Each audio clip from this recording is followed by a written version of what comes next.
பாதுகாப்பு.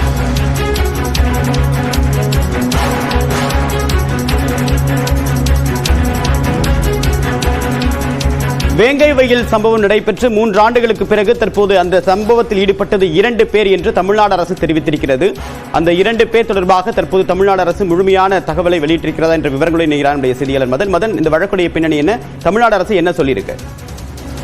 தேவப்பிரியன், புதுக்கோட்டை மாவட்டம் வேங்கை வயல் கிராமத்தில் நீர்த்தேக்க தொட்டியை அசுத்தம் செய்த விவகாரம் தொடர்பாக ஏற்கனவே சிபிஐ விசாரணை கேட்டு சென்னை உயர்நீதிமன்றத்தில் பல்வேறு வழக்குகள் தொடரப்பட்டது. கடந்த 2022ஆம் ஆண்டு டிசம்பர் மாதம் நடந்த இந்த சம்பவம் தொடர்பாக சிபிசிஐடி போலீசார் தற்போது விசாரணை நடத்தி வருகிறார்கள். இந்த சம்பவம் குறித்து விசாரிக்க உயர்நீதிமன்றத்தின் ஓய்வு பெற்ற நீதிபதி சத்யநாராயணன் ஆகியோரும் அவர் தலைமையில் ஒரு நபர் ஆணையத்தும் அமைத்து உயர்நீதிமன்றம் உத்தரவும் பிறப்பித்தது. இந்த நிலையில்தான் நீண்ட நாட்களுக்கு பிறகு இந்த வழக்கானது தலைமை நீதிபதி அமர்வில் இன்று விசாரணைக்கு வந்தது. அப்போது மனுதாரர் தரப்பை பார்க்கும்போது சம்பவம் நடைபெற்று 2 ஆண்டுகள் மேலாகிவிட்டது, இதுவரைக்கும் குற்றப்பத்திரிகை தாக்கல் செய்யவில்லை என்ற ஒரு புகார் தெரிவிக்கப்பட்டது. ஆனால் இதை ஏற்க மறுத்த தமிழக அரசு வழக்கின் விசாரணை தற்போது முடிந்துவிட்டது. முரளி ராஜா மற்றும் சுதர்சன், முத்துகிருஷ்ணன் ஆகியோருக்கு எதிராக ஜனவரி மாதம் புதுக்கோட்டை சிறப்பு நீதிமன்றத்தில் குற்றப்பத்திரிகை தாக்கல் செய்யப்பட்டு விட்டதாக அவர் தரப்பில் ஒரு விளக்கம் அளிக்கப்பட்டது. அதே போல சிபிசிஐடி போலீசார் நடத்திய இந்த ஒரு விசாரணையில் வேங்கை வயல் மற்றும் இறையூர் கிராமங்கள் அடங்கிய இந்த முடுக்காடு பஞ்சாயத்து தலைவராக உள்ள பத்மா முத்தையா இந்த குடிநீர் தொட்டி ஆபரேட்டர் சண்முகத்தை பணி நீக்கம் செய்துள்ளார். இந்த பஞ்சாயத்து தலைவருடைய கணவரை பழிவாங்கும் வகையில்தான் குடிநீரில் நாற்றம் வருவதாக முரளிராஜா என்பவர் பொய் தகவலை பரப்பியுள்ளார்.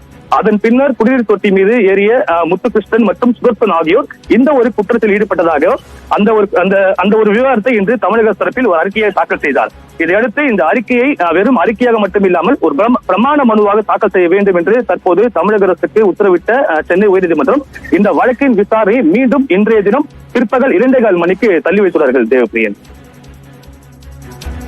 மதன், இப்ப இந்த அந்த மலம் கலந்தது 2 பேர் தான் என்பது அடையாளம் கண்டிருக்காங்களா, இல்ல என்ன சொல்ல வராங்க காவல்துறையினர்? கண்டிப்பாக, அதாவது இந்த சம்பவத்திற்கு ஒட்டுமொத்தமாக காரணமாக 2 பேர் தான் தற்போது சிபிசிஐடி விசாரணையில் தெரிய வந்துள்ளதாக இன்று உயர்நீதிமன்றத்தில் ஒரு விளக்கம் அளிக்கப்பட்டது.